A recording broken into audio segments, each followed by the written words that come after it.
Facebook आहे ना, गेलं ना, हे काय झालं ना.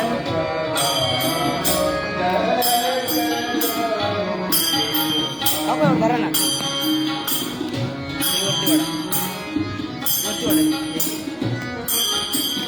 चिंता बसतो तुम्ही लावा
देवर्षी नारद महाराज की जय.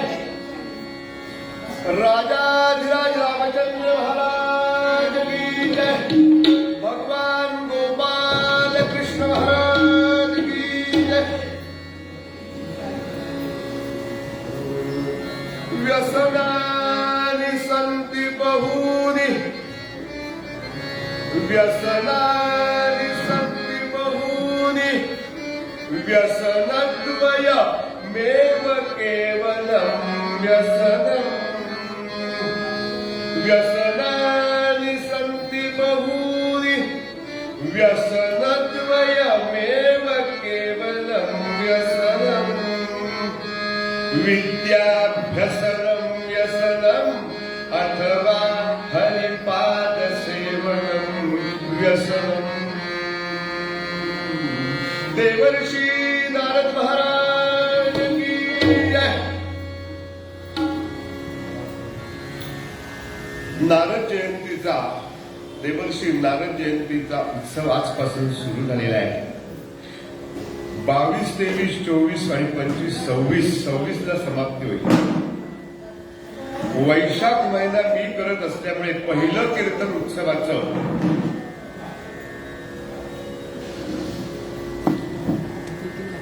वैशाख महिना मी करत असल्यामुळे पहिलं उत्सवाचं कीर्तन माझ्याकडे करण्याची संधी भाग्य मला प्राप्त झालेलं आहे. काल कोणतरी म्हणाला, बुवा तुम्ही ओपनिंग बॅट्समन आहात.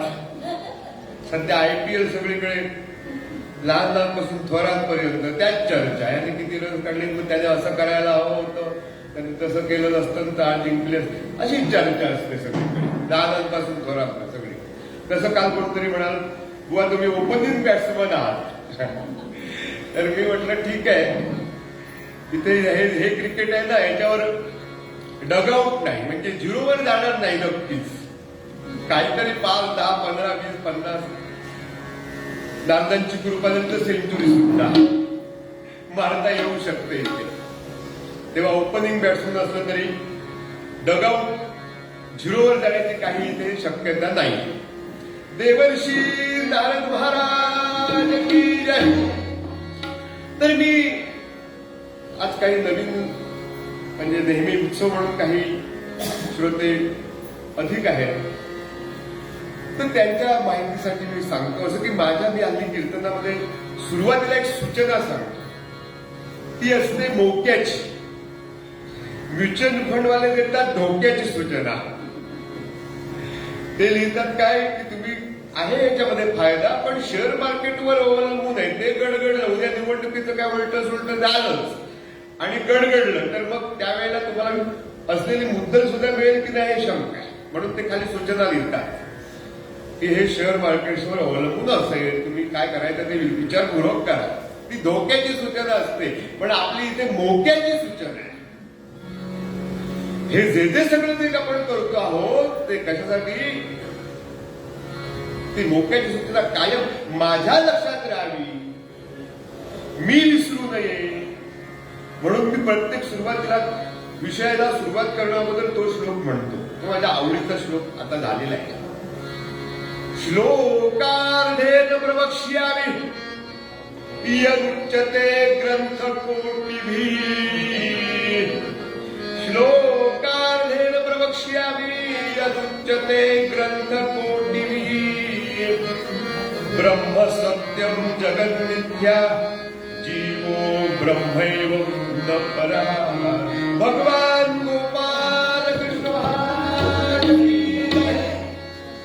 याच्यावर मी जास्ती विवेचन करणार आहे, पण प्रत्येक दिवशी ह्याच्याबद्दल थोडंसं सांगितल्याशिवाय पुढे जाता येत नाही, कारण ती सूचना आहे. हे जे सगळं चाललेलं आहे, कीर्तन असू दे, हिमनगाची टोक आहे, तो खूप पर्वत आहे आतमध्ये. हिमनग समुद्रात असतो ना, वरती एवढं टोक दिसतं. काय काय ते दिसत नाही म्हणून बोटी फुटतात आणि ती टायटॅनिक घटना घडलेलीच. त्याच्यावरून पिक्चर निघतो. सांगायचं हे कीर्तन, प्रवचन, भजन आणि हे सगळं जे आहे, व्रत, वैकल्य, काही असं तपश्चर्या, काही जे आहे ते हिमनगाचा टोक आहे. अजून भरपूर मोठा प्रवास आहे आणि तो केवढा आहे, कुठपर्यंत जाऊन पोहोचणार? ब्रह्म सत्य, जगत दिसणारं जग जे आहे हे पूर्णपणे खोट आहे. आणि हे मी सांगत नाही, आपले सगळे संत महात्मे आणि शंकराचार्य, व्यास सगळे सांगतायत. आणि एवढंच तर खरं समजून घ्यायचं आहे या जीवाला. पण तेच तर काम करते. दिसतंय ते खोट आहे आणि ज्याच्यामुळे दिसतं ते ब्रह्म सत्य आहे. ही अनुभूती येते, त्यांना मग म्हणतात ब्रह्मचैतन्य किंवा ब्रह्मपदी लीन असलेले. पण ब्राह्मण या शब्दात तर मी काही जास्त बोलत नाही, कारण काय गोष्टी आउटडेटेड झाल्यात की काय असा प्रश्न पडावा. कारण कलियुगाचा महिमाच तसा आहे. पण ब्रह्म सत्यम इथपर्यंत ही अनुभूती या नरदेहामध्ये येऊन जर झाली तर जन्माचं सार्थक झालं. कारण जीव ब्रह्म आहे. हा जो जीव आहे त्याला कळतो, मी कीर्तन ऐकतोय, मी करतोय, मी वाजवतोय, मला असं अनुभूती जी इथे येते, तो अनुभव घेणारा जीव हा ब्रह्मच आहे. आणि दिसणारं जग खोटं आहे, पण ज्याच्यावर ते विराजमान आहे ते ब्रह्म सत्य आहे. ही अनुभूती जो ज्याला मिळाली त्याचं जीवन धन्य. आणि तिथपर्यंत म्हणून त्या श्लोकामध्ये श्लोकार्धेन अर्ध्या श्लोकाच्या एका ओळीतच सांगतोय जे कोट्यावधी ग्रंथांमधून सांगितलंय. काय? ब्रह्म सत्य जगन्मिथ्या जीवो ब्रह्मैव न परः. ही सूचना माझ्या कायम लक्षात राहावी यासाठी मी नेहमी सुरुवातीला सांगत असतो आणि मग विषयाला सुरुवात करतो. तर आजचा विषय जो प्रतिपाद्य विषय आहे, विवेचनाचा विषय आहे. देवर्षी नारदजी यांच्या या उत्सवामुळे असा जर छंद लागला तर जीवनाचं पोट कल्याण होईल. असा छंद जाय तुटोनिया भवबंध. हे जे पद्य आहे पूर्वरंगाचं, हे गोविंदबुवा हौशिंग पूर्वाश्रमीचे गोविंद तारकाश्रम स्वामी महाराज ते स्वतःला दीन म्हणून घेत असत. आणि म्हणून जय जय रामकृष्ण हरी हे पद्य सुद्धा मी नारद मंदिराचाच विद्यार्थी आहे आणि आम्हाला पहिल्या वर्गात शिकवलं होतं की दीन म्हणून शरणागत दीना चरणीने, असे दीन जिथे जिथे असेल ते गोविंद तारकाश्रम स्वामी महाराजांचं पद्य असतं. आणि याच्यामध्ये सुद्धा या पद्याच्या शेवटच्या चरणात दीन जन हरीशी अपुला करीती तो सुख कन्न असे. आणि म्हणून ज्याने आयुष्यभर कीर्तन केलं, कीर्तन सेवा केली आणि म्हणून ज्यांना वैराग्य प्राप्त झालं, कारण कीर्तनाचा विषयच तो आहे भक्ती, ज्ञान आणि वैराग्याची बीजारोपण करण्याची जागा म्हणजे कीर्तन आहे. अष्टसात्विक भाव वृद्धिंगत होण्याची जागा म्हणजे कीर्तन आहे. आणि ते झालं एकदा की मग हळूहळू ज्ञानाचा प्रवास सुरू होतो. आणि जेव्हा ज्ञान होतं तेव्हा तिथेच वैराग्य आपोआप तिथे होत्या. मग कोणती इच्छा राहत नाही ज्ञान झाल्यावर. आणि त्यालाच विरक्ती. आणि अशी विरक्ती ज्यांना आली ते पूर्वाश्रमीचे गोविंदबुवा हौशी म्हणजे गोविंद तारकाश्रम स्वामी महाराज. आपल्याला विरक्ती येते, सर्वसाधारण माणसाला 4 वेळा विरक्ती येते. भोजन आणते, पोटभर उगाच जेवलं, एवढं नको जेवायला, 2 तास जाऊ देत, लगेच डबे शोधायला सुरुवात, भोजन आणते. त्यांचे स्मशान आणते. एखाद्याला सोहळ्याला निरोप द्यायला जेव्हा जातो स्मशानात तेव्हा आपल्याला पण एक दिवशी असं जायचं आहे, काहीतरी तजवीज करायला हवी. काय आला प्राणी जन्मासी गेला, जन्मासी आला आणि मरून गेला, असं नको व्हायला. असं तेव्हा क्षणिक वैराग्य पुढे स्मशान आणते. स्मशानात सुद्धा येत असतो प्रत्येकाला ती परिस्थिती बघितल्यानंतर. हा मला सुद्धा एक दिवशी असंच त्या काय त्या विद्युत दाहिने मध्ये, आता विद्युत दाहिनी त्याच्यामध्ये असं लपटणार, आपल्याला पण जायला असं ते वैराग्य येतच. मैथुनात सांगायची गरज नाही. आणि कीर्तन ऐकल्यानंतर सुद्धा बुवाला येतं की नाही केल्यानंतर माहिती नाही, पण गोविंदबुवा हौशींना आले कीर्तनाचा परिपाक म्हणून त्यांनी संध्या धर्म स्वीकारला. बुवाला येत आहे की नाही ती पुढची गोष्ट, पण श्रोत्याला थोडं क्षणिक का होईना हा बुवा सांगतो ते बरोबर आहे, असं वागायला पाहिजे, जीवनात काहीतरी येऊन करायला पाहिजे, अशी विरक्ती क्षणिक का होईना येते. पण सतरंजी झटकली की रहाड गाडग्याच्या चक्रात उसाचं जसं तो ऊस जसा टाकतात तसा एकदा काय रहाड गाड्यात गेला माणूस जीव की संपलं कीर्तनातलं कीर्तनात. अशी विरक्ती असते. अशी आपलीसारखी क्षणिक विरक्ती नाही, तर कायम ज्याला कीर्तनाचं फलित म्हणून ज्याला विरक्ती आलेली आहे असे गोविंदबुवा हौशी यांनी अनेक पद्यरचना केलेल्या आहेत. आणि त्याच्यापैकी ही एक आहे असाधरी छंद जाय तुटोनिया भवबंध. आधी भवबंध आहे हे आधी समजायला हवं ना. मी बंधनात आहे की नाही नेहमी सांगत होते. रोग जे काही आहे अलीकडचे ते पहिल्या 2ऱ्या 3ऱ्या स्टेजला समजतच नाही, पण 4थ्या स्टेजला डॉक्टर म्हणतात आता घेऊन जा, आता घरीच बघा, काय ईश्वरावरती भरोसा ठेवा. तसा मी बंधनात सापडलोय हे आधी समजतच नाही, आणि समजलं तरी कळलं तरी वळत नाही. तर हा भवबंध जो आहे तो जर तोडायचा असेल, ह्या भवबंधनात सापडलेल्या जीवाला जर त्याच्यातून मुक्त करायचं असेल तर असाधरी छंद जाय तुटोनिया भव. अनेक उदाहरणं दिली आहेत याच्यावर विवेचन. हा जो अभंग आहे याच्यावर विवेचन करणं म्हणजे सगळी आख्यानच सांगण्यासारखी आहे. सगळी आख्यानं लागोपाठ आली. टिटवीचा आलाय, गोपीचंदा मी त्या दिवशी सांगितलं, महिन्यामध्ये गोपीचंद आपण 3-4 दिवसांनी ते सांगितलं. आज त्याच्यातलं एक आख्यान घ्यायचं आहे ते नागदात ते खास आहेत अशा ते कथेत आपण बघणार आहोत. पण छंद माणसाला वेगवेगळे असतात. व्यसनादी संती बहुनी या जगात किती छंद आहेत. गिनीज बुक ऑफ रेकॉर्ड मध्ये येण्यासाठी काय काय करतात लोक.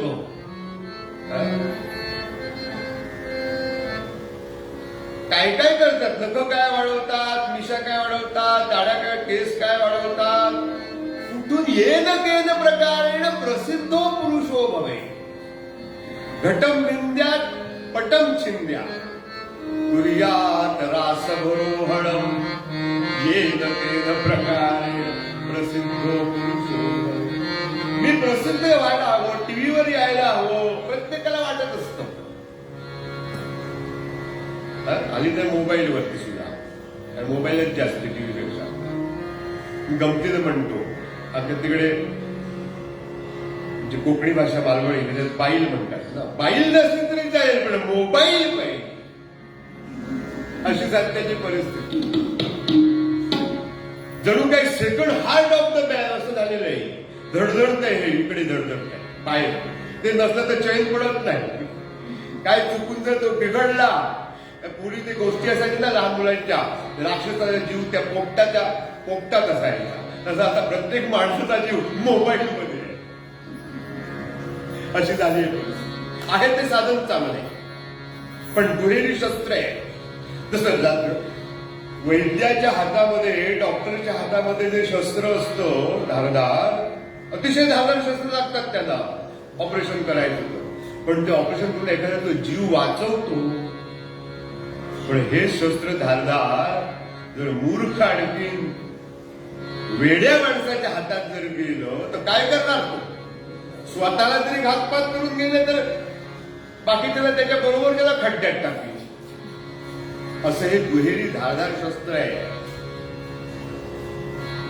तर त्याच्यापासून सावधगिरीनं ते वापरलं तर ते सुद्धा नराचं नारायण करायला लाभदायक होऊ शकेल. तर असे छंद या जगात आहेत बरेच. एक गोष्ट मी पेपरमध्ये वाचली होती. काय छंद कोणाला कसा असेल. पूर्वी जे संस्था असायची ना, काहीतरी एखादा छान कार्यक्रम एखादा करून दाखवला, म्हणजे काय टॅलेंट वगैरे असतं ना, काय टीव्हीवर असतात काहीतरी टॅलेंट सर्च वगैरे काय काय असतात, आणि भयंकर काय काय ते उपद्रव करून दाखवतात. तसं त्यावेळी सुद्धा होती. प्रत्येक वेळी आहे. त्यावेळेला राजा काही नाही कसं बक्षीस द्यायचा.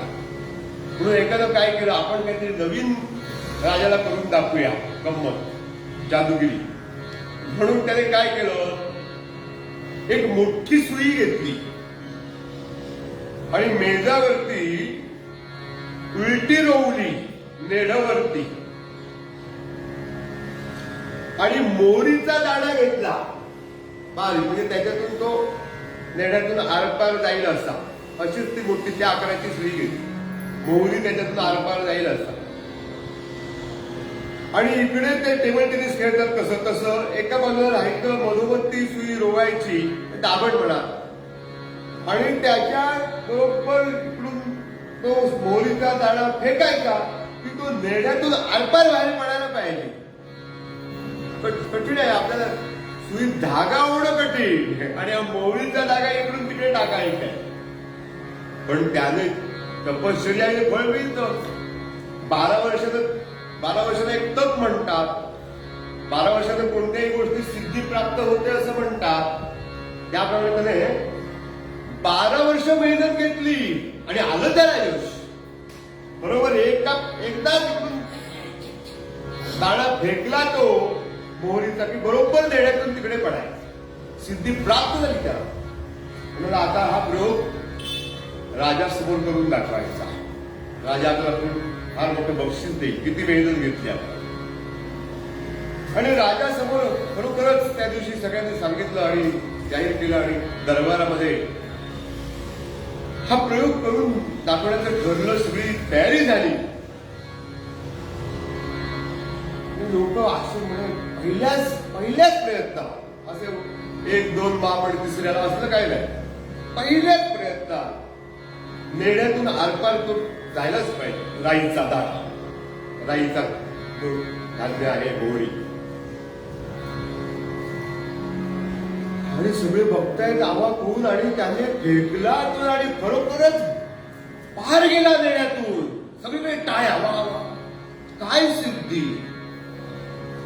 आता राजा काहीतरी बक्षीस देणार, राजानं घोषणा केली आणि एक पोत मोहरी द्या. 12 वर्ष प्रयत्न करून एक पोत मोहरी हेच बक्षीस. प्रधान जरा विचारी होते म्हणे, महाराज असं नका करू, त्याने 12 वर्ष श्रम घेतले, तो काहीतरी चांगलं तरी बक्षीस द्या. हे काय मोहरी काय, हे काय, त्याला काय अर्थ आहे का? तेव्हा राजा म्हणाला, ठीक आहे तुम्ही म्हणताय ते बरोबर आहे, मी देईन त्याला बक्षीस, पण मला सांगा ही 12 वर्षाची फुकट घालवली मोहरीचा दाडा इकडून तिकडे टाकण्यात, ती त्याचा काही त्याला तरी उपयोग आहे काय, समाजाला आहे? असा छंद काय उपयोगाचा? व्यसनानी संती बहुनी, व्यसनानी संती बहु, असे अनेक छंद आहेत या जगामध्ये. कोण काय करेल? आणि आता तर यंत्रयुग आहे, काय सांगता येत नाही, काय काय काय काय. आम्ही सुद्धा मोबाईल काहीतरी कॉल आला म्हणून घेतला ना, कधी त्याच्यात ग्रुपवरून किती 15-20 मिनिटं अर्धा तास गेला समजत नाही. अरे बापरे, माझ्या अभ्यास करायला बाजूला मोबाईल मध्येच गुंतून गेलं, नंतर लक्षात येतं. असं यंत्रयुग आहे, मोहाचे नवीन नवीन खेळ सुरू झाले. अशा या यंत्रयुगामध्ये अनेक आणखी वाढीव छंद पण पूर्वीचे आहेतच, आणि वाढीव छंद कितीतरी निर्माण झालेले आहे. पण या सर्व छंदांमध्ये आपल्या सुभाषितकारांनी सांगितलंय, व्यसनानी संती बहुरी व्यसनद्वय मेव केवलम व्यसनम. दोनच. आता संस्कृतमध्ये ना व्यसन शब्दाचे, काल मी सांगितलं मा शब्दाचे 3 अर्थ. संस्कृतमध्ये मा शब्दाचे 3 अर्थ आहेत. आता परत रिपीट नाही करणार, काही लोकांना माहिती पण असेल. लक्ष्मी मला नको असं कोण म्हणेल, पण मा शब्दाचे असं अर्थ आहेत. मा म्हणजे लक्ष्मी, मा म्हणजे मला, मा म्हणजे नको. लक्ष्मी मला नको, अशी संस्कृतची गंमत आहे. तसं व्यसन शब्दाचे 2 अर्थ आहेत. आपण जे मराठीत तो व्यसनी आहे म्हणजे वाईटच असं समजतो, तसं नाही. व्यसन या शब्दाचा खरा अर्थ छंद आहे, पण त्याचा परिणाम जर वाईट होत असेल तर मग त्याला व्यसनी म्हणतात. तर 3ही प्रकारे या वेगवेगळ्या सुभाषितांमध्ये यांचा व्यसन शब्दाचा उपयोग केलेला आहे. वाईट म्हणून पण केलेला आहे, छंद म्हणून पण केलाय. आणि व्यसन म्हणजे व्यसने मित्र परीक्षा. संकटात काय म्हणतात ना, रेड इंडीड, काय ते रेड इंडीड इज इंडीड असं काहीतरी म्हणतात ना. संकटात जो जाऊन येतो, हा रेड इन नीड, बरोबर. Red in need is Indeed. बर, ठीक, जे काय असेल ते समजून. तो खरा मित्र, संकटात जो धावून येतो तो, बरोबर आहे. तो खरा मित्र. व्यसने मित्र परीक्षा, संकटात मित्राची परीक्षा. शूर परीक्षा रणांगणे भवती. मी असं करीन तसं करीन, इकडे रणांगणात खरी परीक्षा होते. विनये भृत्य परीक्षा. आणि सेवकाची परीक्षा, नोकरीवर ठेवायचं असेल, हात जर उलट आधी तर मालकाला जबाब द्यायला लागला की समजायचं विनय याच्याकडे कमी. विनये भृत्य परीक्षा, भृत्य म्हणजे सेवक. नोकराची परीक्षा वागणूक कशी आहे, नम्र आहे ना त्याची वागणूक, तर घेऊन उपयोग आहे. आत्ताचा उत्तम असेल तर पुढे काय करणार. विनये भृत्य परीक्षा आणि दान परीक्षा दुर्भिक्षे. माझ्याकडे आहेत ₹1,00,000 म्हणून मी 1000 दिले, हे दान नव्हे. मला गरज असताना सुद्धा मी दुर्भिक्षाच्या वेळेला तरी दानाची परीक्षा होती. दानी किती आहे माणूस. तसं व्यसन ह्या शब्दाचा इथे संकट अर्थ. व्यसन म्हणजे छंद आपण बघतोच आहोत आता. आणि आणखीन एक सुभाषित आहे त्याच्यामध्ये व्यसन शब्दाचा वाईट छंद अशा अर्थाने आलाय बघा. काव्य शास्त्र विरोधेन कालो गच्छति धीमता. व्यसनेन मूर्खाणां निद्रया कलहेन वा. निद्रया कलहेन वा.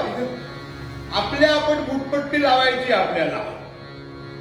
फार सुंदर सुंदर सुख आहे. काव्यशास्त्र विनोदे धीमताम काला, बुद्धिमानांचा काळ वेळ कशी जाते? काव्यशास्त्र विनोद. आता काव्य म्हणजे फक्त कविता नव्हे हो, मनाला आनंद देणारं सर्व छान साहित्य. मग ते वाचायचं असेल, ऐकायचं असेल, पाहायचं असेल, सर्व ललित साहित्य. ललित म्हणजे सगळ्या प्रकारे आनंद देणारं चांगलं साहित्य, त्याला म्हणायचं काव्य. आणि म्हणून अशा विद्वानाला पूर्वी कवी अशी संज्ञा होती संस्कृतमध्ये. कवी म्हणजे विद्वान, फक्त कविता करणारा असा त्याचा अर्थ नाही. काव्य म्हणजे सर्व प्रकारचं आनंद देणारं साहित्य, काव्य. आणि शास्त्र म्हणजे काय? शास्त्र म्हणजे फिजिक्स, केमिस्ट्री, बायोलॉजी नव्हे. शास्त्र म्हणजे तज्ञांनी आमच्यासारख्या अज्ञांना समजावं एखादं शास्त्र, एखादी कला म्हणा किंवा एखादी विद्या म्हणून जी पद्धत तयार केलेली असते त्याला म्हणायचं शास्त्र. सज्ञांनी अज्ञांसाठी तयार केलेली, एखाद्या विद्येसाठी केलेली किंवा कलेसाठी तयार केलेली पद्धत त्याला म्हणायचं शास्त्र. म्हणजे एखादी काहीतरी विद्या शिकण्यामध्ये थोडासा वेळ जातो. म्हणजे समजा मला रांगोळी काढता येत नाही, पण मला रांगोळी शिकायची असेल, मग पुस्तक घ्यायचं रांगोळीचं, म्हणजे ते शास्त्र. मग त्याच्यात 7 टिपके टाका, मग इकडचे 2 जोडा, मग बघायचं नाही करायचं. गृहिणी पाककला, हा पुस्तकात बघून रेसिपी बघून करतात की नाही जेवण, ते जेवणाचं शास्त्र आहे. हा काय असेल ते. आता मी तेवढा प्रगत नाहीये, त्यामुळे मला नवीन नवीन काय काय गोष्टी आहेत ते अपडेट तुमच्याकडून होणार आहे. काय सांगितलं ते सांगा. हा युट्यूब वरती, बरोबर. युट्यूब आणि काय काय नवीन नवीन गोष्टी आहेत आता. त्यामुळे सगळं हातामध्ये जग आले.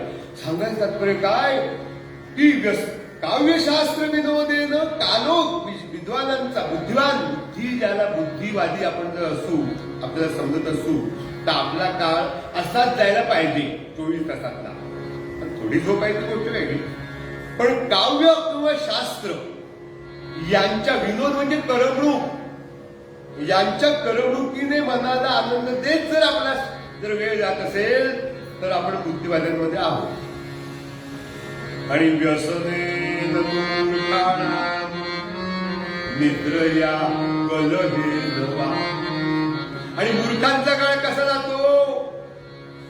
काही तिथे वाईट अशा अर्थाने काहीतरी ती दिवसभर टीव्ही तर टीव्हीच बघत बसायचं, मग क्रिकेट तर क्रिकेटच बघत बस, उपयोगच नाही त्याला. असं काहीतरी वाईट गोष्टींमध्ये त्याला म्हणायचं व्यसन म्हणजे वाईट छंद. नाही जर जमलं तर काय, झोपायचं, दिवसभर झोपतच. निद्र या तमोगुण वाढलेला असतो, म्हणून त्याला मूर्खाच्याकडे रीत टाकायला निद्र या. आणि काहीच जर झोप पण द्यायचं, काय करायचं? कलह. आपण तरी भांडायचं, नाहीतर दुसऱ्यांची दोघांची भांडण लावून आपण मजा बघायची. हे सुद्धा मूर्खपणाचं लक्षण आहे हो. काही लोक समज कशी भांडण लावून मजा. नारदांचं उदाहरण, नारद हे कळकळीचे होते. देवर्षी नारद यांना कळ फिरवत असे. कळीचे म्हणजे बटन कुठे स्विच ऑन ऑफ केला की काय घटना घडणार, हे कळकळ समाजाच्या कल्याणाची. ते भांडण लावणारे नव्हते. काय भांडण लावणाऱ्या लोकांना म्हणतात काय, आला कळीचा नारद. हा देवर्षी नारदांना असं म्हणणं म्हणजे चुकीचं आहे. ते त्यांना समाजामध्ये चांगल्या घटना, समाजाच्या भल्यासाठी कुठचं बटन फिरवलं, कळ कोणती दाबली की घटना छापली, हे ज्यांचं ज्ञान आहे. नार म्हणजे ज्ञान आणि द म्हणजे देणारे. नारद या शब्दाची व्युत्पत्ती अशी आहे, जगाला ज्ञानाचं रस पाजणारे ते नारद. आणि नारदांचे असं कधीच बोलले. जयंतीच्या निमित्त मला सुचलं, ते मी काही विचार केला नव्हता. सांगायचं तात्पर्य की काही मूर्ख लोक भांडण स्वतः भांडतात, नाहीतर दुसऱ्याचं भांडण लावून मजा बघत असतात. म्हणजे हे काही बुद्धिवाद्यांचं लक्षण नाही. म्हणजे आपण जर या काही कॅटेगरीत येत असू तर समजायचं आपण बुद्धिवादी, काव्यशास्त्र विनोदेनं, नाहीतर या खालच्या ओळींमध्ये आलो तर आपण मूर्खाच्या. तर इथे व्यसन येणं म्हणजे इथे वाईट छंद हे सांगण्यासाठी मी तुम्हाला दाखवलं आणि चांगलं पण होतं म्हणून मी सांगतो. तर व्यसनाने असा जरी छंद, या जगात अनेक छंद आहेत, पण सुभाषित काय सांगतात, दोनच छंद व्यसनानि संति बहुनी व्यसनद्वयम् एव केवलम व्यसनम. छंद म्हणायला लायक म्हणजे ते म्हणतात अति तिथे माती, पण हे छंद अति झाले तरी माती नाही होत, जीवनाचं सार्थकच होतं. कोणते दोन छंद आहेत? दोनच छंद माणसानं करायला पाहिजे या जगामध्ये, बाकीचं काही नाही केलं तरी जाईल. विद्याभ्यसनम व्यसनम, एखाद्या सद्विद्येचा सतत अभ्यास करणं हे व्यसन फुकट जाणार नाही. या जन्मात ती विद्या जरी कामी आली नाही तरी तो जीव लक्ष्मी इथेच राहते, म्हणून ती कराग्रे कराग्रे वसते लक्ष्मी करमते सरस्वती करमूले तु गोविंदः प्रभाते करसु. काय हो सुभाषित आहे, सकाळी हाताला बघू नये सुभाषित म्हणून केवढे ऋषींचे आपण उपकार आहेत. कराग्रे, हाताच्या बोटावरती लक्ष्मी चंचल आहे, कधी हातात येईल कधी दिसते सांगता येत म्हणून उमऱ्यावरती सीमेवरती तिची पूजा असते सगळ्या ठिकाणी. हाताची शरीराची सीमा म्हणजे हाताच्या बोटांवरती तिचं स्थान ठेवलं आहे. कराग्रे. पण सरस्वती, मला इंग्लिश मधला शब्द आठवतो, खूप गोड शब्द आहे, आपण त्याला पाठांतर म्हणतो ना, त्या इंग्लिश मध्ये काय म्हणतात, learn by heart. By heart. ही सरस्वती आहे ना, की ती इथे असते, हृदयात असते, आणि ती जीव जेव्हा जातो तेव्हा सरस्वती म्हणजे विद्या त्याच्याबरोबर येत असते, लक्ष्मी येत नाही. म्हणून सकाळी हाताचं दर्शन करायचंय. कराग्रे वसते लक्ष्मी करमध्ये सरस्वती, हृदयस्थ आहे ती सरस्वती. म्हणून या जन्मात जर आपण, आता काय माझं वय झालं मी कशाला शिकू नाही, या जन्मात जर ती विद्या कामाला आली नसली तरी पुढच्या जन्मात ती येणार आहे, कारण ती आपल्या बरोबर येणार आहे. ती सरस्वती आहे आणि या खेळाचा आधार गोविंद आहे. म्हणून सकाळी हाताचं दर्शन करायचं, कराग्रे बसत. तर इथे ते सगळे विद्याभ्यसनम व्यसनम, कोणत्याही सद्विद्येचा अभ्यास करत राहणं हा छंद चांगला. आणि तेवढी मला काही जमत नाही हो, माझी काय बुद्धी चालत नाही एवढं एवढं सगळं तुमचं सांगता येतं शिकायला. असं जर असेल तर हरिपाद जर विद्येचा अभ्यास करायला जमत नसेल तर मग हरिहरी हरिभजन. हरिभजन का? मूर्खाला सुद्धा सांगितलं हरिभजन. काही जमत नसेल ना करायला, अहो तो हरीच, त्याची कृपा झाली तर मूकम करोति वाचालम घयते गिरीं यत्कृपातमहं वन्दे परमानन्दमाधवम्. काही जरी येत नसेल तर हरिहरी देवाचं नामस्मरण करणं, हे दोन छंद फक्त आयुष्यात माणसाचा, एक छंद दोन पैकी हे दोनच छंद महत्वाचे आहेत, बाकी काही उपयोगाचे नाही. विद्याभ्यसनम व्यसनम अथवा हरिपाद सेवनम व्यसनम.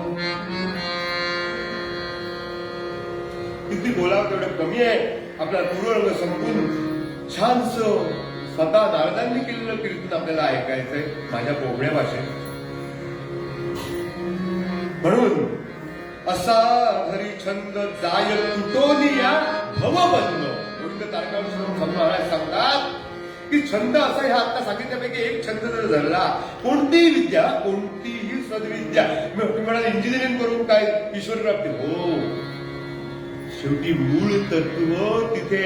आम्ही काय पैशासाठी विद्या शिकतो, डाळ तांदळाची विद्या इंजिनिअरिंग आणि अमुक अमुक, पण ती आत्मानुभूतीसाठी आनंदासाठी शिकलो तर तबला सुद्धा ईश्वर प्राप्त करून देतो, गायन सुद्धा, वादन सुद्धा, कोणतेही फिजिक्स असू देत, गणित असू देत, ते शेवटी त्या सर्व देव नमस्कार केशव प्रतिगच्छ.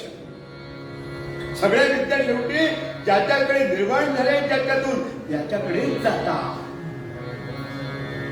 म्हणून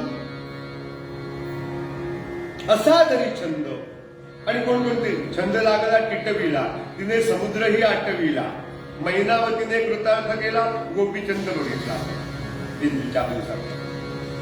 त्यानंतर दुधाचा सागर उपमन्यूला अढळ पदावरी ध्रुव कसा बसलाय बघणार आहोत. अढळ पदावरी तो ध्रुव बसला, मार्कंडेय यम हटविला, झाला बंद असा जरी छंद. झाले 3 देह भरताला, ज्यांच्यामुळे आपल्या देशाचं नाव भारत पडलं, असे भरत महामुनी राजा भरत.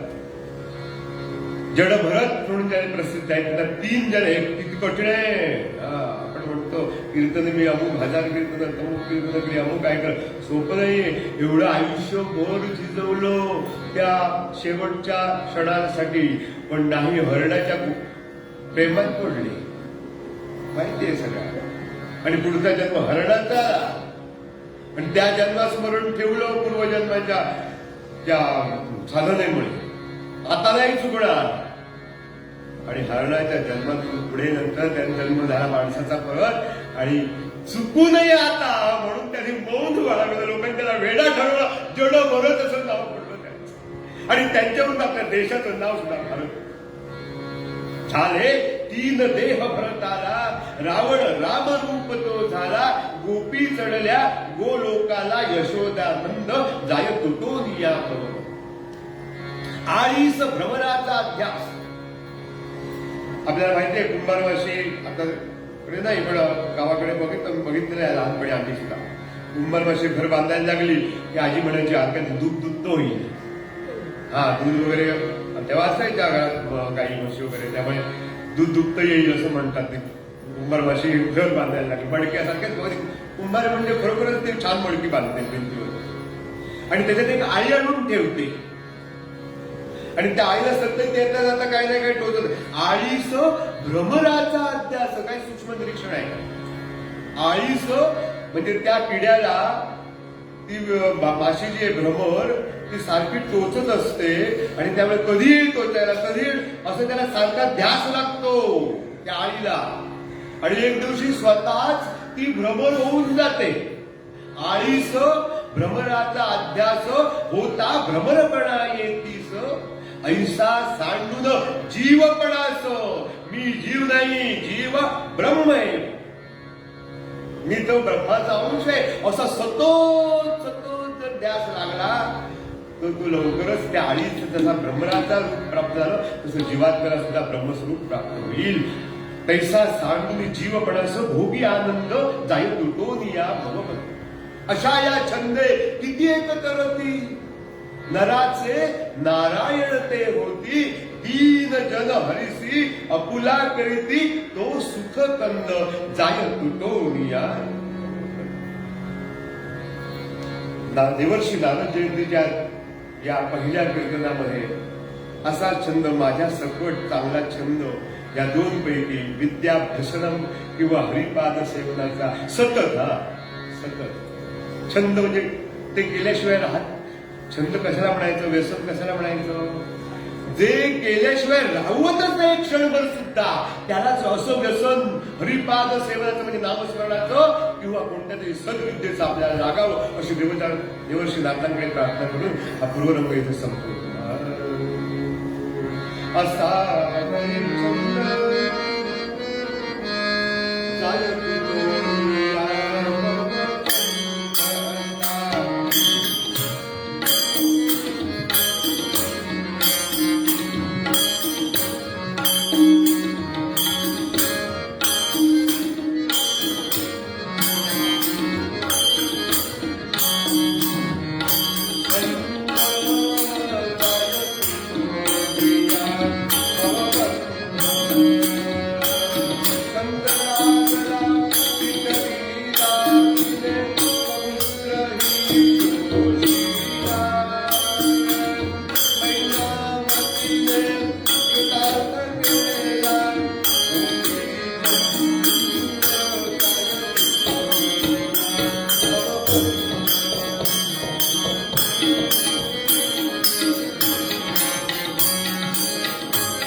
राजाधिराज रामचंद्र महाराज की जय. भगवान गोपाल कृष्ण महाराज की जय. अवधूत चित्तदर्शी पार्वती पते हर हर महादेव. उदयोस्तु अम्बे उदयोस्तु अम्बे उदयोस्तु अम्बे.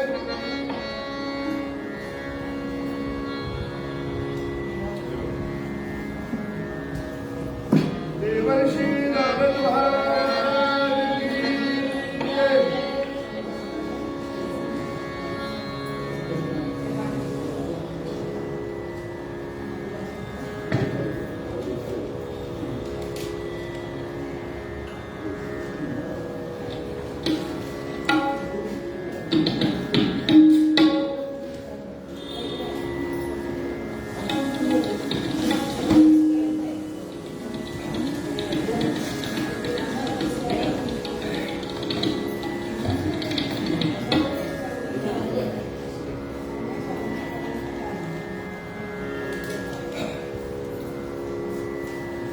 प्रथेप्रमाणे उत्सवातल्या प्रथेप्रमाणे बुवांचा परिचय करून देतो.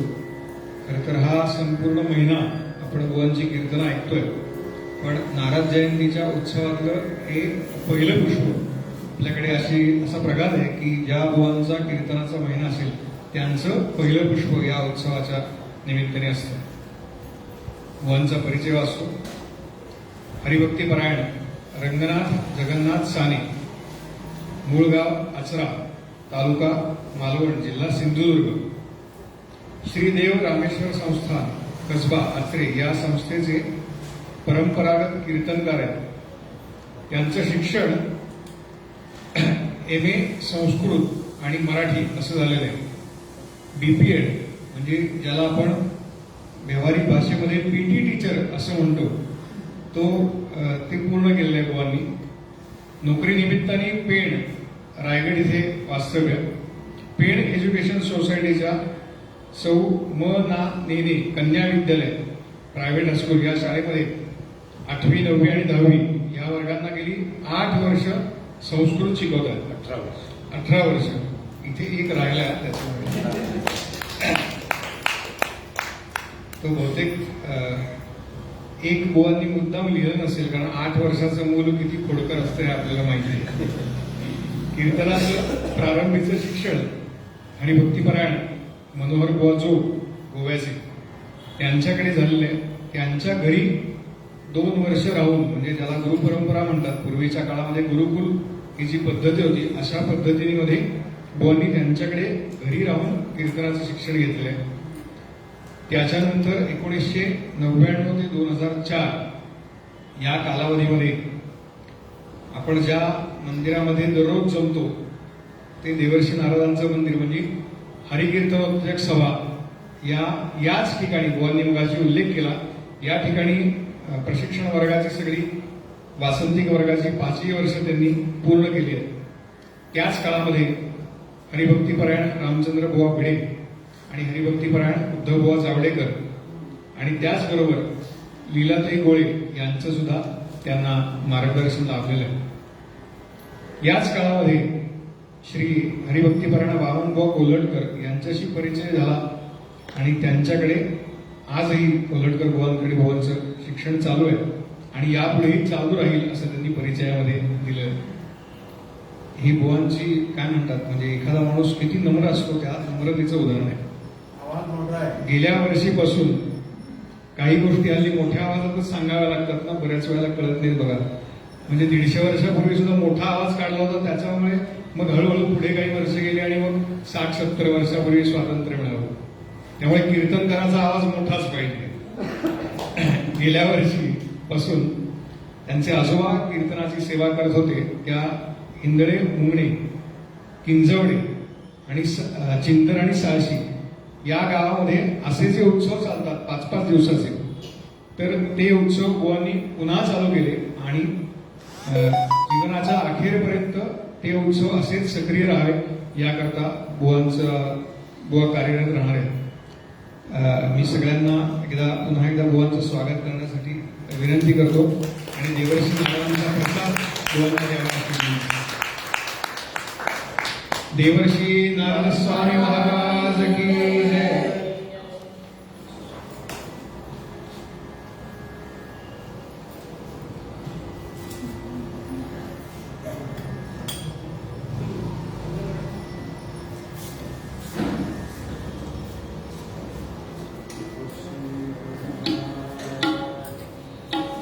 तीन वर्ष आपलं आहे त्याप्रमाणे स्मृतिदिन असते. 22 मे स्मृतिदिन आहे. कैलासवासी दत्तात्रय दिनकर जोशी आणि देणगीदार आहेत श्रीमती कमलाकर दत्तात्रय जोशी. वाढदिवस आहे आज एकाचा.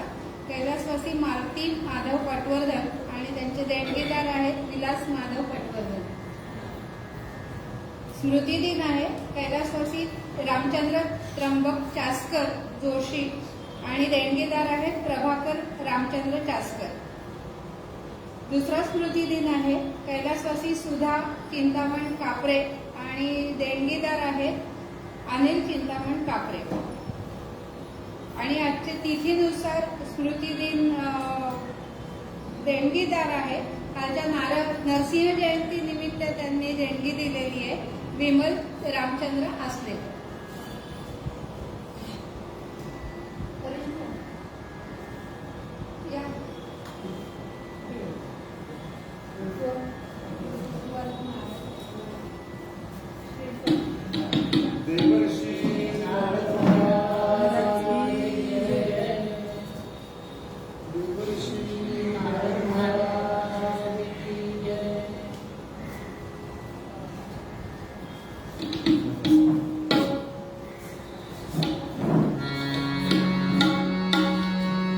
खरं म्हणजे ही काय म्हणजे औपचारिकता सोडली तर माणसाचा परिचय हा त्याच्या वागणुकीतूनच व्हायला पाहिजे.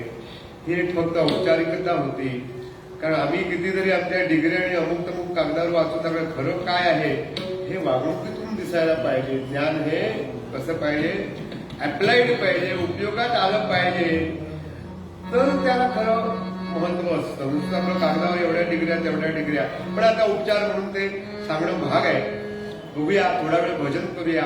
आणि नारदांनी केलेलं, स्वतः नारदांनी कीर्तन केलेलं आहे. माझ्या बोबड्या भाषेत मी सांगण्याचा प्रयत्न करणार.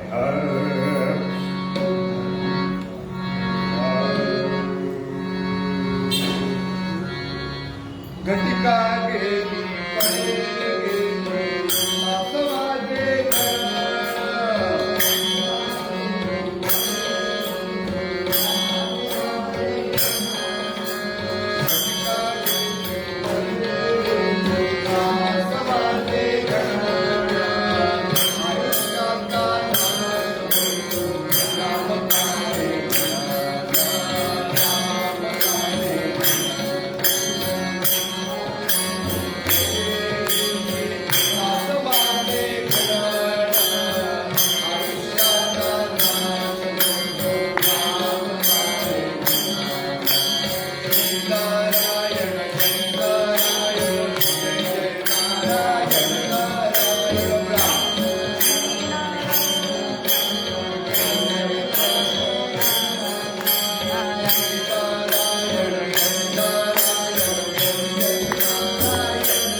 मोठा आहे.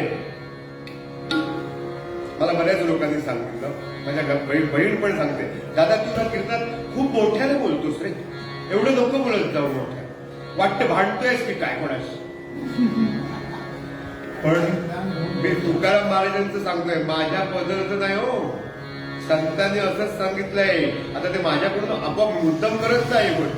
मला असं वाटतं मी खूप जास्ती मोठ्याने बोलतो का, पण ते होतं आपोआप, जाणून बुजून त्याला सांगून सुद्धा माझ्याकडून ते मला. संत तुकारामांनी कुठेतरी अभंगात सांगितलंय की कीर्तन असं करायचं आहे की खरोखरच भांडतोय की काय, कोण ऐकत बसायला वगैरे काय झालंय, भांडण चाललंय की काय, देवाशी भांडण आहे, देवाशी भांडण आहे. नाही तर आपलं कीर्तन चाललंय की नाही समजतच नाही. असं नाही, जय जयकार आहे. आणि माझं हे सहज होऊन जातं. मला सांगितलं, बहिणीने पण सांगितलं की बा दादा खूप मोठ्यात बोलतोस होत आहे. ठीक आहे, मी हळूहळू जसं प्रॅक्टिस मेक्स परफेक्ट तसं हळूहळू आधी पण सांगितलं की आवाज जरा गरजेप्रमाणे वापरा. ठीक आहे, करूया हळूहळू प्रयत्न, देवर्षी जशी बुद्धी देतील हळूहळू तसं बोलूया. देवर्षी नारद महाराज की जय.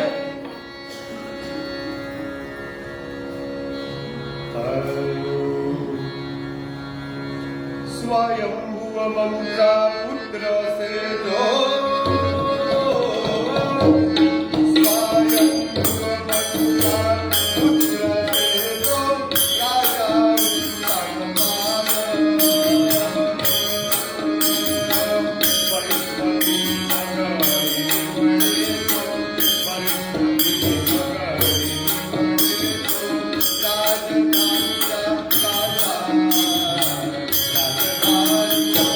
राजा स्वयंभुव मधूचा 3 मुली स्वयंभुव मधुला. स्वयंभुव म्हणजे ब्रह्मदेवाचे पहिले प्रजापती, ज्यांच्यापासून आपण झालो म्हणून आपलं नाव मानव. मनुचे आपण वंशज आहोत. मनन, आणि मनु शब्द कसा आहे, मन करणार, मन ज्या जीवाच्या ठिकाणी आहे ते मन, आणि त्याचे आपण वंशज मानव. आणि त्याचे पहिले 2 पुत्र उत्तानपाद आणि प्रियव्रत, आणि 3 मुली त्यांना देवहूती, आकृती आणि प्रसूती. तर उत्तानपाद राजे हा महाराज म्हणून नंतर राज्य सांभाळायला सुरुवात केली. गंगा नदीच्या किनाऱ्यावर नगरी होती सुंदर, राज्य त्याचे पृथ्वीभर, प्रजाई होती बहुत सुखी. छान राज्यकारभार चाललेला होता. ब्रह्मावर्त ज्याला आज म्हणतात, पिठू, त्या ठिकाणी या उत्तानपाद नावाच्या राजाचं काय राज्य सुरू आहे. मोठी राणी सुनीती, दुसरीचे नाव सुरुची होते.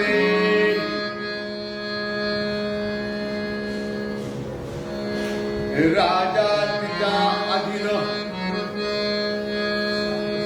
सुनीती मंदिरी कधी न जात.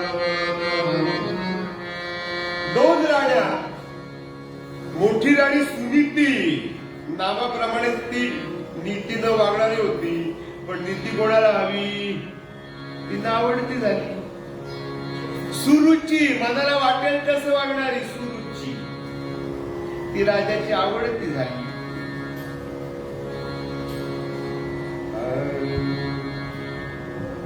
आणि प्रत्येकीचं त्या राजवाडाच, मोठा राजवाडा स्वतःसाठी, आपल्यासाठी उत्तानपाद राजांचं मंदिर वेगळं, सुनीतीचं राजवाड्यात वेगळं मंदिर, घर, सुरुचीला मोठा दुसरा एक वाडा दिलेला.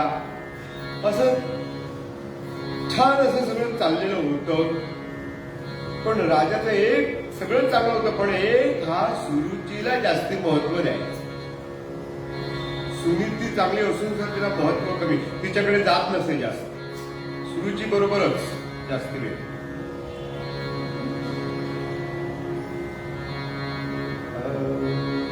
नाव ध्रुव असे सुरुचित सुनीतीच्या मुलाचे नाव ध्रुव सुनीतीच्या मुलाचे आणि उत्तम हे सुरुचीच्या मुलाचे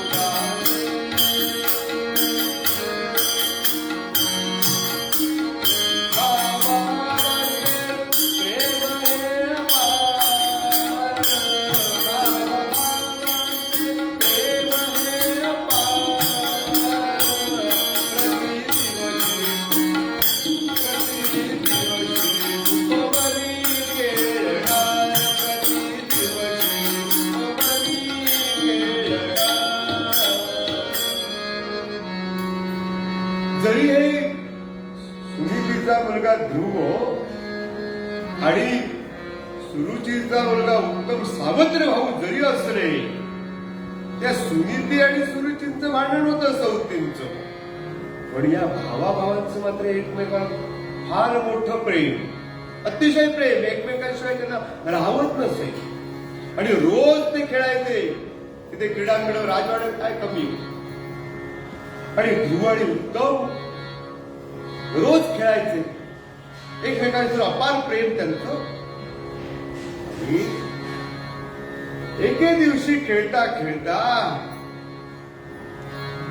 उत्तम म्हणाला, ध्रुवा चल आज माझ्याकडे ये, आमच्या घरी ये. रोज तू येत नाही, आज यायलाच पाहिजे. आणि उत्तमाच्या आग्रहास्तव ध्रुव उत्तम बरोबर गेला. राजे उत्तान पाक बसलेच होते, सिंहासनावर, घरातल्या सिंहासनावर बसलेच होते. आणि बाबा बाबा बाबा करत उत्तम जाऊन मांडीवर बसला.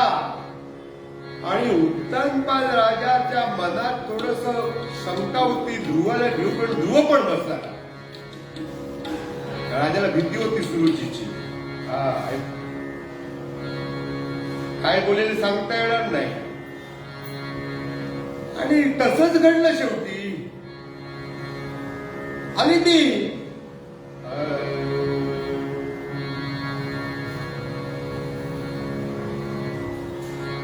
हवा तुझं अंग पित्याचा, हवा तुझं दरी अंग पित्याचा, ओळखी जन्म रे माया. हवा दरी तुझं अंग पित्याचा, ओळखी जन्म रे माया. त्या मुलीच्या मुलाचं अधिकार नाही कैसा.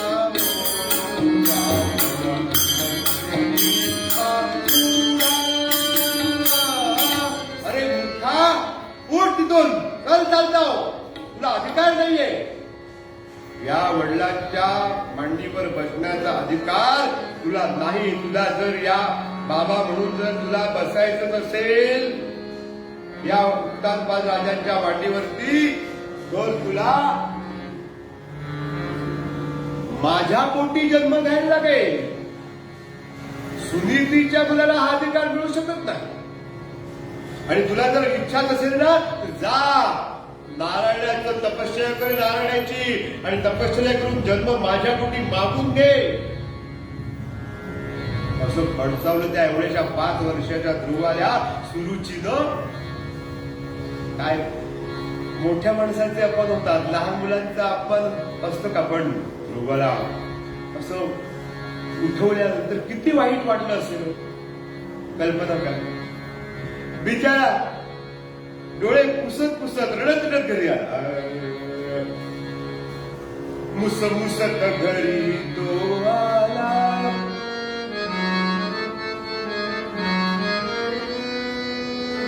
मुसमुसत घरी तो आला. मुसमुसत घरी तो आला.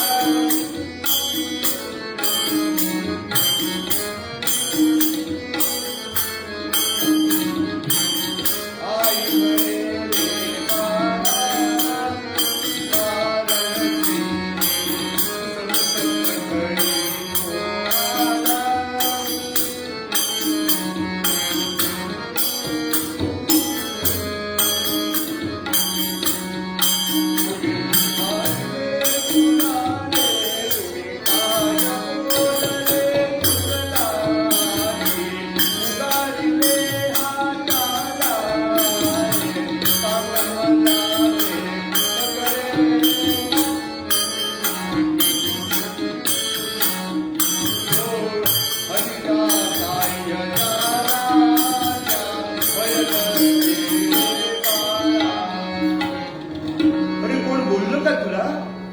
असा का रडतोयस तू?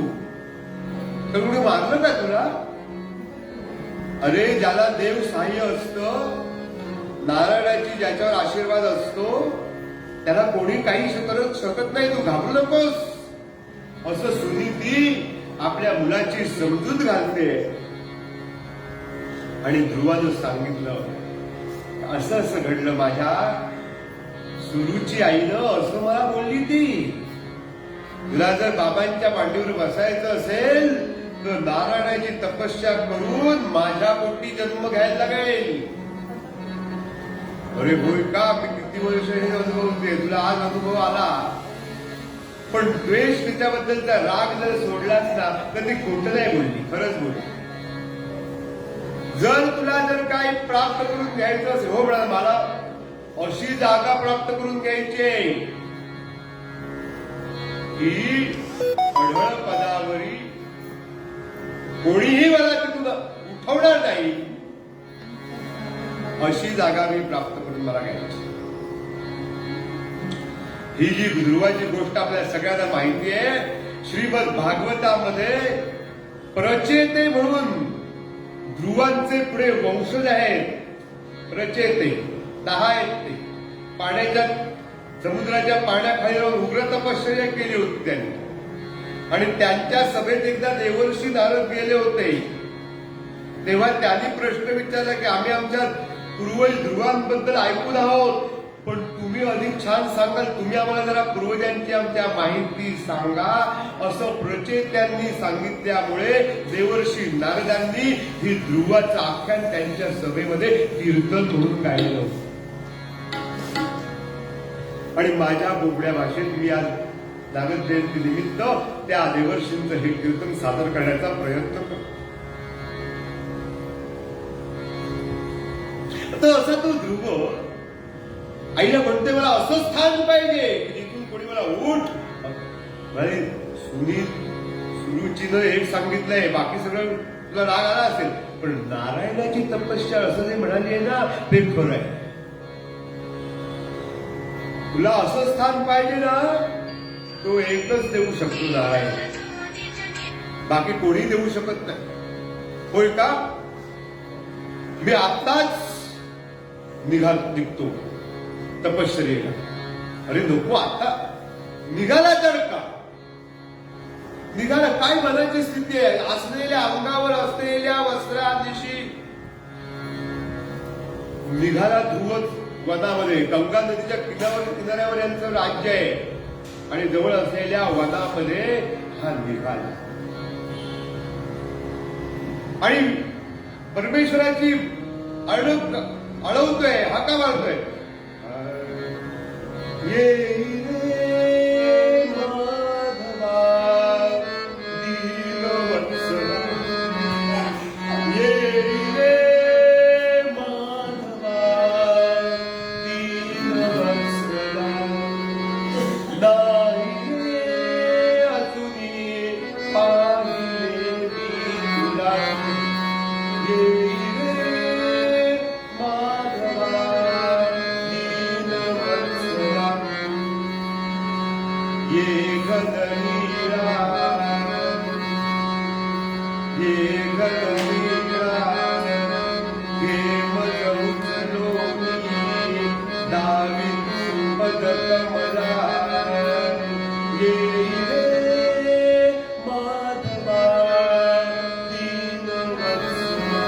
असं देवाला आळवीत आळवीत निघालाय तो. मी तुला पाहिलं नाहीये, कसा आहेस तू? मला आईनं सांगितलं नारायण देईल तुला असं स्थान, म्हणून तू लवकर ये. मला माहिती नाहीयेस तू कसा आहेस तो, पण तूच येऊन मला सांग मी आहे नारायण म्हणून. असं तो ईश्वराला आळवतोय. आणि एवढ्यात कुठून तरी ब्रह्मवीणेचा आवाज कानावर पडला. सुंदर ध्यान मनी नादे भरून जाई, वाटते देवपुरी वंदन त्याला, सावळा धावून आला. विणेचे आवाज पडले आणि लांबून एक आकृती दिसते. पितांबर वगैरे असं नेसलेलं आहे. बहुतेक हा चाला बहुतेक सावळा धावून नारायणच आला असं वाटतंय त्याला. पण ते नारायण देवर्षी नारद होते स्वतः. नारदांचं वैशिष्ट्य आहे, त्यांची कीर्तन जी आहे ती कोणत्या तरी गोष्टी सांगत नाही, आपल्या जीवनात घडलेल्या गोष्टी सांगतायत नारद कीर्तनातून. कारण या गोष्टीमध्ये स्वतः ते एक महत्वाचं पात्र आहे. आणि नारदांची ती वीणा त्याच्या कानावर पडते आणि दुरून नारदांना बघतायत ह्या वनामध्ये एवढासा 5-6 वर्षाचा कोण बरं मुलगा आहे. आणि म्हणून धावत धावत धावत नारद गेले जवळ आणि त्या मुलाला अगदी उचलून घेतलं. असं एवढं छोटं मुलं कसं काय वनात आला. नारदांनी उचलून घेतलं त्या ध्रुवाला आणि विचारलं, अरे तो एवढा राजपुत्रासारखा सुंदर गोरा छान मोठं मस्त तुझं तेवढा छान दिसतो आणि तू इकडे वनात कसा आलाय.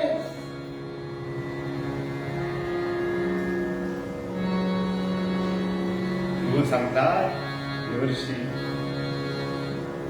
मला ना सांगितलं कधी काय थोडक्यात गोष्ट सांगितली काय झालं ते. आणि मला आता अढळ स्थान पाहिजे, अशी जागा पाहिजे जिथून मला कोणीही उठ असं म्हणलं. आणि ते फक्त आईनं मला सांगितलंय, दोन्ही आईनं सांगितलंय, सावत्र आईनं पण सांगितलं आणि माझ्या आईनं पण सांगितलंय की ते असं स्थान फक्त तुला नारायणच देऊ शकतो. आणि म्हणून मी नारायणाला प्रसन्न करून घेण्यासाठी निघालेलो आहे. देवर्षी नारद म्हणाले, अरे किती लहान आहेस तू, हे जंगल त्यात किती श्वापद आहेत वेगवेगळ्या प्रकारचे, खाऊन टाकतील तुला.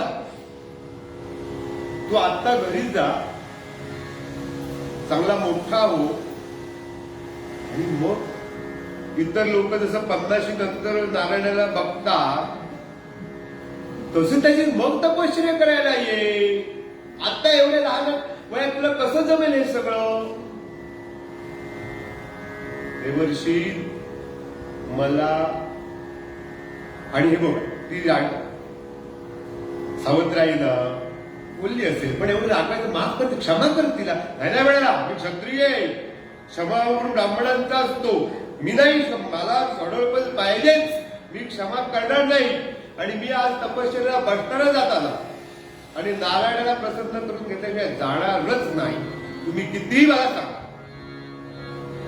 आणि देवर्षी नारदांनी त्याची ती दृढ निश्चय बघून त्याचा, बाळा तू करणार आहे तर तपश्चर्या, निश्चय झालाय तुझा ना. हो मग बघो, परत एकदा विचार कर.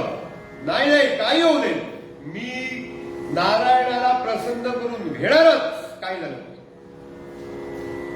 मग आई काय आता तू काय कर, तुला तपश्चर्या करायचीच आहे ना, मी सांगतो तशी कर. गुरु झाले बघा, इच्छा तिथे मार्ग. दृढ निश्चय बघून देवर्षींसारखे नारदांसारखे गुरु चालत आले ध्रुवाकडे. गुरुला शोधायची गरज नाही लागली ध्रुवाला.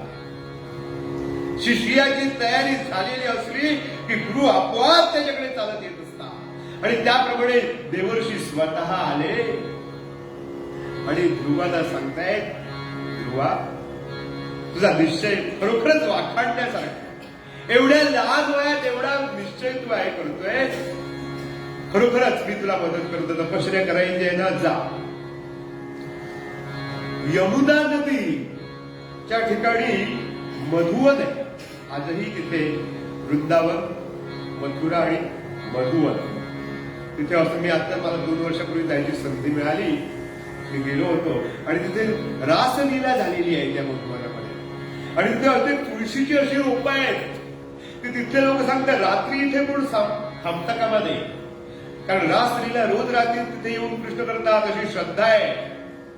आणि तिथे कोण थांबला तर त्याचं दर्शन होत नाही दुसऱ्या दिवशी, अशी तिथल्या लोकांची श्रद्धा त्यांनी सांगितली. अशा त्या आता हे सगळं मधुवन वगैरे नंतर हे खूप पर्यटन स्थळ झालं, पण तेव्हा तर दुपटी पृथ्वीची सुरुवात होती, पहिला राजा आहे मुक्तात्मा. आणि त्यामुळे मधुवनात तू जा, तिथे श्रीहरीचं वास्तव्य आहे तेव्हा अगोदरपासून. आणि तिथे तुझी तपश्चर्या अधिक प्रभावशी लवकरच कळला जाईल. तेव्हा तू मधुवनात जा आणि प्राणायाम कसा करायचा तो शिकवला. नारदांनी नुसतं त्याला सांगितलं नाही कुठे जाऊन, प्राणायाम शिकवला. कारण प्राणायाम फार महत्वाचा. संध्या ही का महत्वाची असते? संध्येमध्ये अनेक ठिकाणी प्राणायाम आहे. म्हणून संध्या जर केली नाही 3 दिवस, बघा आता करणारे जे असतील ते छान राहतात, पण ब्राह्मण तीनही वर्णांना संध्येचं सांगितलेलं होतं महत्व. आता एक सुद्धा वर्ण करतोय की नाही प्रश्न आहे. 3 दिवस जर संध्या केली नाही ब्राह्मणानं तर तो शूद्र होतो.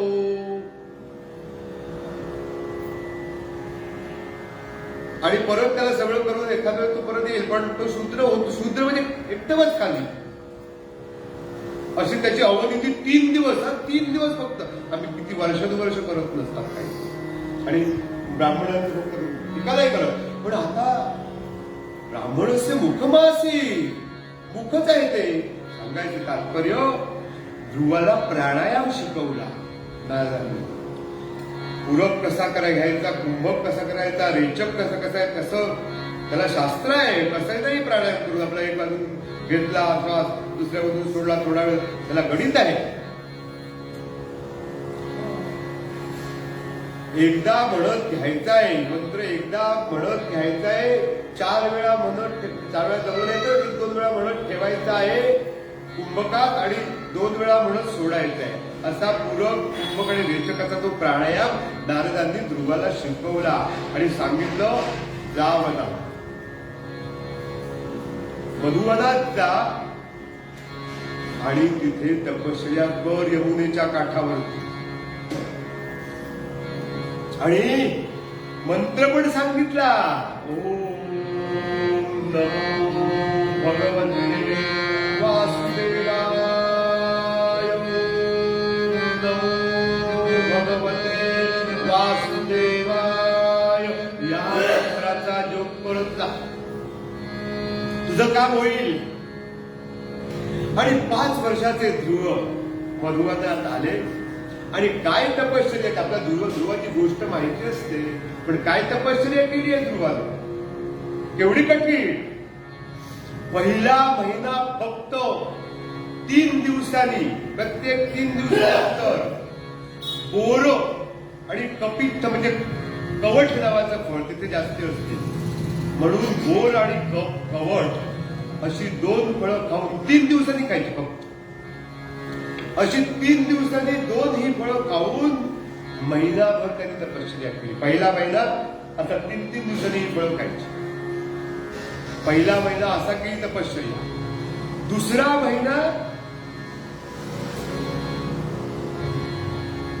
दुसऱ्या महिन्यामध्ये सुकलेलं गवत 6-6 दिवसांनी, 6-6 दिवसांनी सुकलेलं गवत आणि झाडाची सुकलेली पानं, एवढंच काय. दुसऱ्या महिन्यानंतर तिसऱ्या महिन्यामध्ये 9 दिवसांनी पाणी प्यायचं. 9 दिवस एकदा पाणी पिऊन 9 दिवस थांबायचं. 9 काही नाही. कठोर तपश्चर्या. तिसऱ्या महिन्यात फक्त पाणी. चौथ्या महिन्यात 12 दिवसांनी फक्त एकदा हवा घ्यायची, श्वास भरून घ्यायचा आणि 12 दिवसांनी परत नवीन श्वास. अशा हवेवरती. आणि त्याला 5व्या महिन्यामध्ये चित्तश्वास, ज्याला केवळ कुंभक म्हणतात, ज्या अवस्थेमध्ये ज्ञानेश्वरांनी संजीवन समाधी घेतलेली आहे आणि केवळ कुंभकावस्थेमध्ये ते आहे, अशी कुंभक अवस्था त्या ध्रुवाला 5व्या महिन्यामध्ये प्राप्त झाली. काय कठीण तपश्चर्या केली वा काय निश्चय. तुका म्हणे निश्चयाचे बळ, तुका म्हणे तेची फळ. काय कठोर निश्चय आहे. उगाच नाही आज ध्रुव म्हणून सगळ्यांना दर्शनासाठी दिशा दर्शक होणार बसले तिथे. आणि एवढी कठीण तपस्या झाल्याबरोबर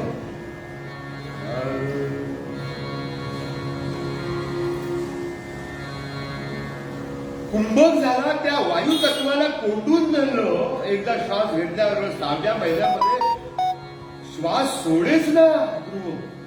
आणि वायू तत्व स्तंभित झालं. सगळ्यांना श्वास घ्यायला कठीण वाटायला लागलं. ऋषीमुनींना श्वास घेता येत नाहीसा झाला. सगळे विष्णूंकडे गेले. विष्णू म्हणाले काही काळजी करू नका, आले वेळ माझं बाळ ना तपश्चर्या करत बसलाय आणि त्याच्यामुळे ही स्थिती निर्माण झाली. काळजी करू नका, मी जातोच आहे. आणि गरुडावरच निघाले. मधुवन मधुवन हरी आला,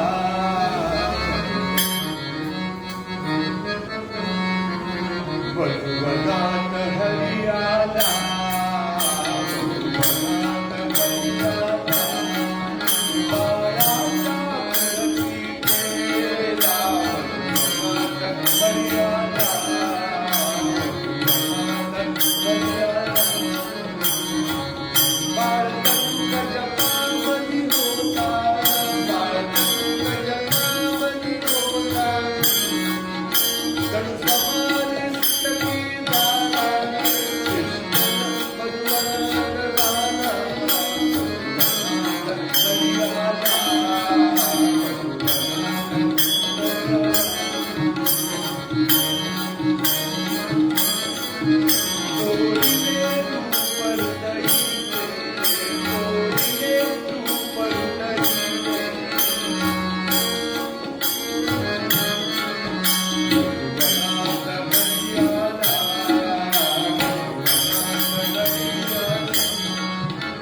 आणि गरुडावरून थेट आले ते ध्रुवाच्या समोर उभे राहिले.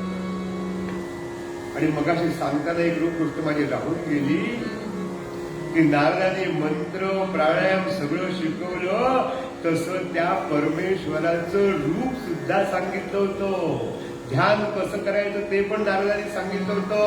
की रत्नजळीत मुकुट आहे, हसरे चेहरा हसरा आहे, स्मित हास्य आहे, डोळ्यामध्ये हास्य आहे, करुण आहे, प्रेम आहे, हात गुडघ्याच्या खाली पर्यंत आहेत, पितांबर आहे, कानात कुंडल आहेत, असं वर्णन त्या. आणि हे ध्यान तू करत जाईल. तेच ध्यान कोरलं होतं मनामध्ये ध्रुवानं आपल्या. आणि प्रत्यक्ष विष्णू भगवान आपल्या त्या शंख चक्र गदा 4 हातांमध्ये घेऊन उभे राहिले. ते रूप समोर आल्याबरोबर याच्या ध्यानातलं रूप गायब झालं. तो कावरा बरा झाला. चोरीले रूप हृदयीचे, दाबले प्राण बाळाचे. असं कसं झालं? मी एवढे दिवस ज्याला जपून माझ्या मनामध्ये कोरून ठेवलंय ते रूप माझ्या मनातून गेलंच कसं काय? नेत्र मिलित झाले, पाहिले समोर ठेला, मधुवनात हरी आला. आणि नेत्र थोडेसे किलकिले केले आणि बघतो तर जे रूप मी आतमध्ये बघत होतो ते समोर. आणि बघितल्यामध्ये काय बोलावं काय करावं कळेच ना. तुझा वंदन प्रेम भावे, तुझा वंदन प्रेम भावे, अनादि अज्ञान तमा हरावे,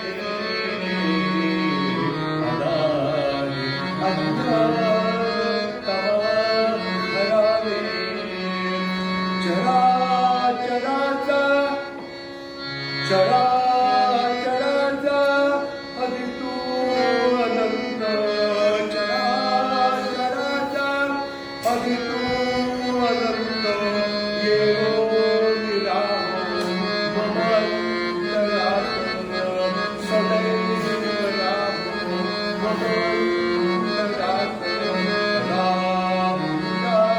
वंदन प्रेम भावे. काय करावं ध्रुवाला समजेना. गडाबडा लोळायला लागला पायावर भगवंताच्या. जे रूप मी आतमध्ये बघत होतो ते बाहेर प्रगट झालेलं आहे. आणि काय करू मी आता? चराचराला तू मला बोलता येत नाही. आणि हे भगवंत मिठी मारू का भगवंताला? काय करू?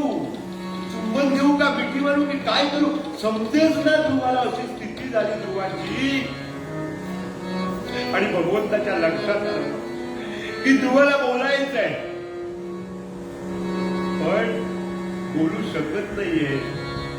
भावावस्था एवढी जबरदस्त होती की वाणी स्तब्ध झाली. आणि म्हणून हातातला शंख आणि त्याचा स्पर्श केला ध्रुवाच्या गालाला आणि सरस्वतीचा प्रवेश झाला. आणि ध्रुव बोलाला, यो अंतः प्रविश्य मम वाच प्रसुप्ता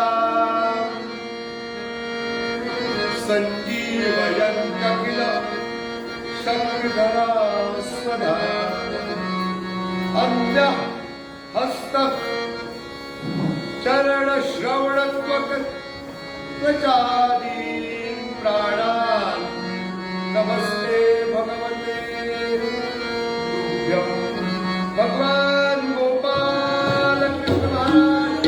आणि अशी ध्रुवानं 18 श्लोकांमध्ये स्तुती केली की अरे देवा, ज्याच्यामुळे माझ्यामध्ये चेतना, माझ्या इंद्रियाला निर्माण झाली आणि मी बोलू शकलो, असा तू माझा प्राणच आहेस. आणि तुझ्यामुळेच मी हे सगळं तुला बघू शकतोय, तुला ऐकू शकतोय, तुला पाहू शकतोय. हे तुझ्यामुळे तू माझा प्राण म्हणून माझ्यामध्ये परत आलायस.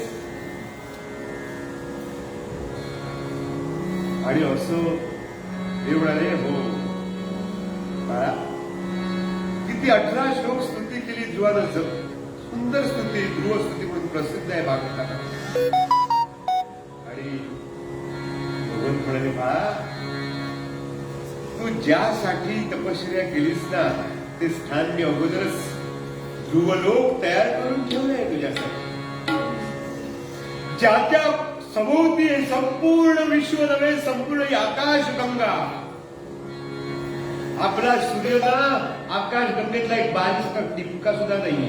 बारीक एकदा जर बघितलं आकाशगंगेत ना, तर टिकलीपेक्षा सुद्धा कमी, म्हणजे कालावरती तीट काढतात ना, त्याच्यापेक्षा सुद्धा कमी सूर्याचं स्थान आहे. अशा कितीतरी सूर्यमाला ज्या आकाशगंगेत आहेत, अशी आकाशगंगा ज्याच्या भोवती फिरते. काय आकर्षण आहे त्या गुरुत्वाकर्षण केवढं आहे त्या ध्रुवाचं. ते स्थान तिच्यासाठी तयार करून ठेवलंय बाळा. पण आता तुला लगेच नाही मिळणार ते. तुझ्या वडिलांनंतर तुला 36,000 वर्ष राज्य करायचंय. आणि ते केल्यानंतर तू ध्रुवलोकात जाशील आणि तिथे ध्रुव तारा म्हणून सगळ्या जगाला दिशादर्शक म्हणून काम करशील. असं भगवंतांनी सांगितलं.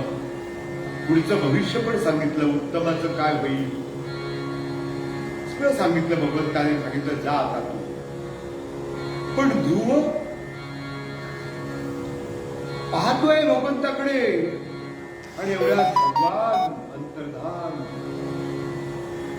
थोडासा खट्टूच होता मनामध्ये ध्रुव. एवढं लढवपण मिळालं तरी सुद्धा का तो काय विचार करत होता, अरे एवढे परमेश्वर जो काहीही देऊ शकतो, तो परमेश्वर मला प्रसन्न झाला असताना मी मागून मागून काय मागितलं? आईच्या त्या सावत्राईच्या रागापोटी अढळपच मागितलं रे. जी मुक्ती,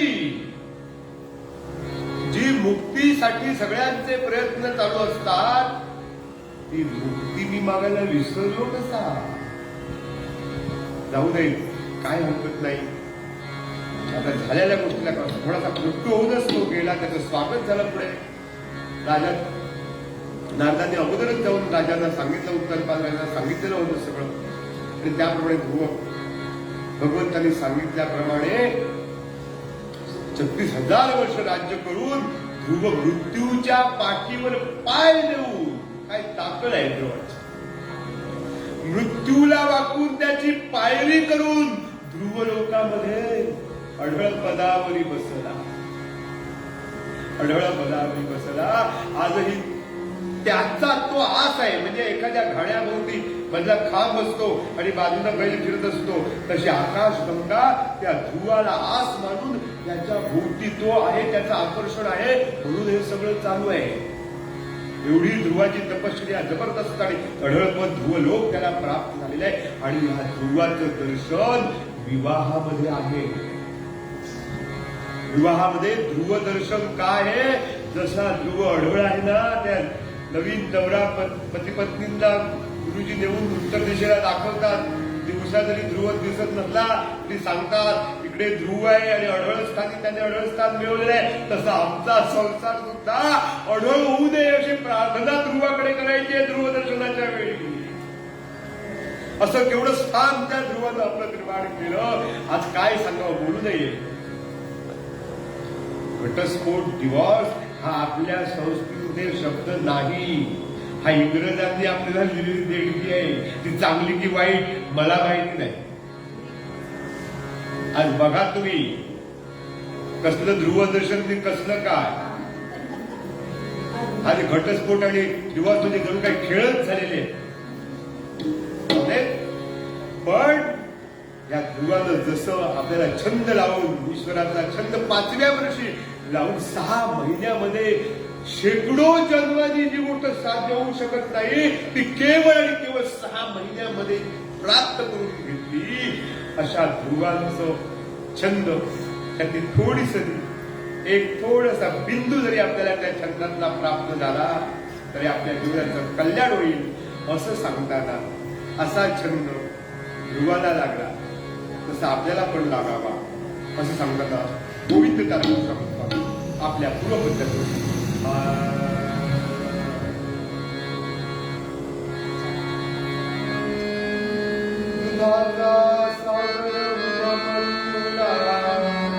अढळ पदावरी दुधाचा